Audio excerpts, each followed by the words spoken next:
Now we'll go over to Nina, who very kindly there popped into frame, but I didn't explain who Nina was. Nina, tell us who you are. Hi, my name is Nina. I'm from byFlow, the 3D printing company, and we are here with our food printers.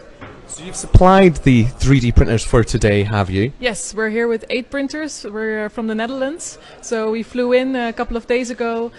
We just brought our portable printers because they're in a suitcase, so it was easy to come here. And we just brought them here, and tonight and tomorrow and yesterday we're going to have a 3D printed dinner.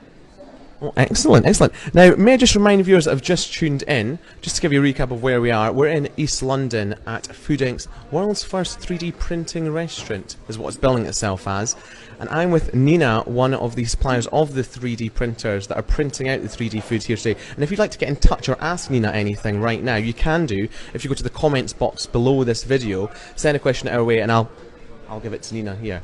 So Nina, a bit more about these printers. How long does it take to usually print a dish? I guess that's dependent upon the size and complexity, right? Exactly. So we're printing, we've been printing some caviar today. That takes like 10 seconds to 30 seconds. If you want a little bigger dish like the fish and chips, this is around 10 minutes. We have some desserts that will take around 15 minutes. So it really depends on the size and the flavors and well, the 3D file actually.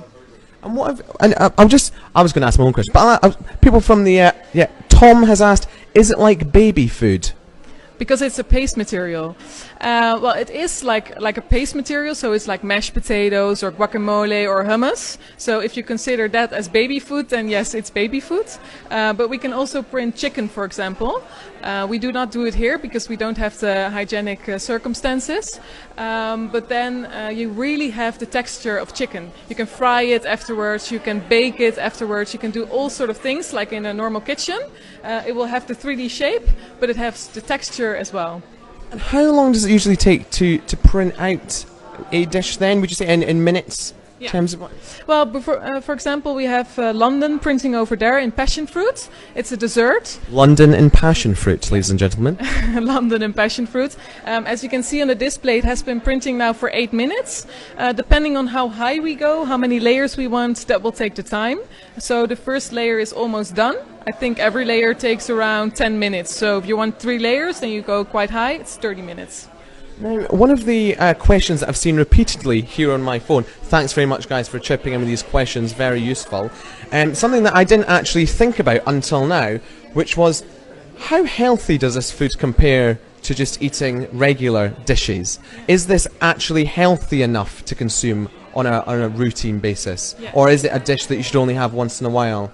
Because there's too much sugar. No, we only use... Too much sugar? No. We only use fresh products. So there's 2 chefs working in the kitchen very hard to prepare all the syringes, all the cartridges. It's all fresh food. It's healthy food. So it's, for example, the guacamole we just served to Jacob. It's fresh avocado. It's just mashed a little bit. There's no extra E numbers in there. There's no plastic in there. Lots of people think we print plastic. That's absolutely not true. It's just fresh ingredients as you use in your kitchen. Thanks very much, Nina, for your time.